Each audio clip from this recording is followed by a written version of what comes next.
Oui, on est en direct avec l'avocate de Guillaume Soro, Afoussiata Bambalamine. Afoussiata Bambalamine, comment réagissez-vous à ces propos du chef de l'État ivoirien Alassane Ouattara?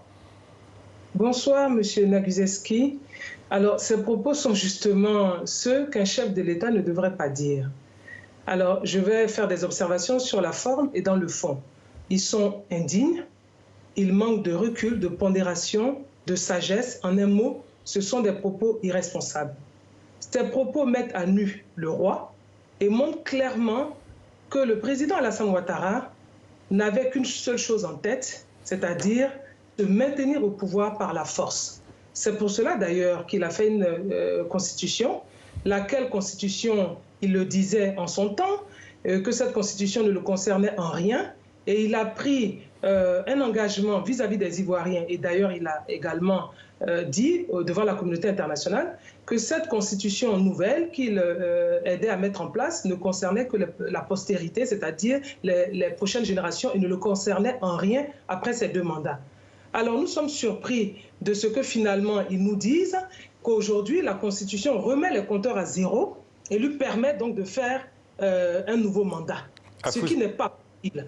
Alors il faut savoir que les Ivoiriens, qu'ils soient du nord, du sud, de l'est, de l'ouest, en passant par le centre, ne sont pas d'accord avec cela, ne sont pas d'accord avec le fait que M. Alassane Ouattara veuille se maintenir par la force. Et d'ailleurs, tout indique qu'il veut le faire, puisque la commission électorale indépendante est aux ordres. Elle est composée uniquement des gens donc, du RHDP, de son parti.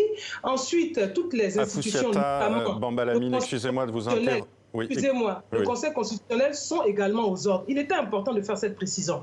Maintenant, dans le fond, Dans le fond, quand il dit que nul n'est au-dessus de la loi, mais ça commence par lui-même, effectivement, il n'est pas au-dessus de la loi. Lorsqu'il nous dit que des députés qui sont peut-être couverts par l'immunité parlementaire, lorsqu'ils sont dans le cadre d'une déstabilisation, ils peuvent être poursuivis. Mais enfin, où est la preuve qu'ils ont participé à une déstabilisation du pouvoir? Où est la preuve de cette déstabilisation? C'est une audio qui serait la preuve de cette déstabilisation?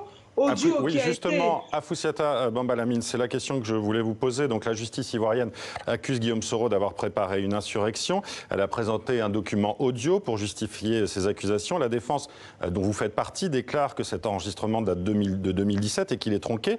Pourquoi vous n'exposez pas aujourd'hui publiquement cet enregistrement dans son intégralité si vous en disposez ? Non, avant d'exposer effectivement l'audio, mais permettez-moi de dire que M. Alassane Ouattara a privé les Ivoiriens de fêtes de fin d'année. C'est lui qui a créé la tension dans ce pays. Après avoir imposé aux Ivoiriens une crise post-électorale, M. Alassane Ouattara crée une crise préélectorale. C'est important de le souligner.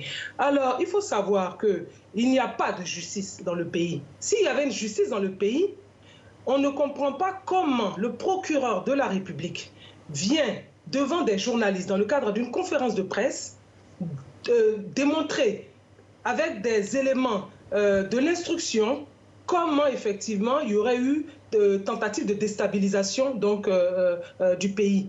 Alors, que répondez-vous justement avec leur... Non, excusez-moi, mais que répondez-vous justement à leurs accusations et avec ce document audio qu'ils ont présenté? Mais justement, je suis en train d'y venir. Il le fait avec des éléments et au mépris de la violation du principe du secret de l'instruction, alors même que nous, les avocats, nous n'avons eu aucun élément, ça c'est important de le souligner, on n'a eu aucun élément. Alors sur l'audio en lui-même, sur cette audio en elle-même, alors cette audio, d'abord elle est tronquée parce qu'elle n'est pas complète, et nous, effectivement, nous vous montrerons la totalité de cette audio-là. Et il faut savoir que le président Guillaume Soro savait que la personne qui était en train donc de discuter avec lui, à savoir M. Francis Pérez, était un espion qui était à la solde du pouvoir. Donc il essayait de lui tirer des vers du nez. Quand on nous dit que M. Guillaume Soro serait à l'origine d'une tentative de déstabilisation du pouvoir, j'avoue que je suis un peu surprise. Comment une personne qui veut faire une déstabilisation du pouvoir va informer le président de la République lui-même, puisqu'il en a informé Alassane Ouattara? Il était au courant. en 2017. Ensuite, attendez, il en a informé un pays ami, les services secrets d'un pays ami. Il en a également informé des diplomates.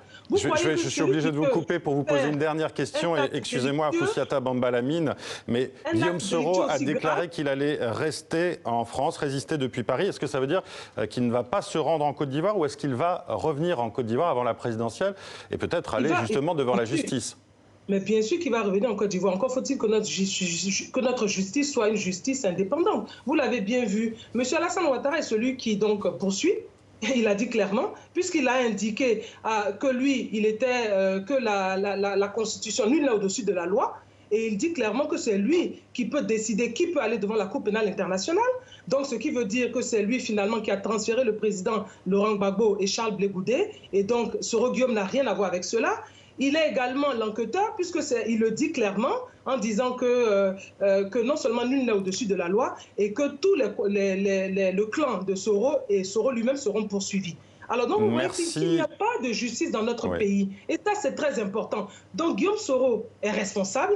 Il a envie, n'est-ce pas? Il a envie de répondre à la justice. Encore faut-il que cette justice-là soit une justice crédible, indépendante, et qu'il puisse faire valoir ses arguments.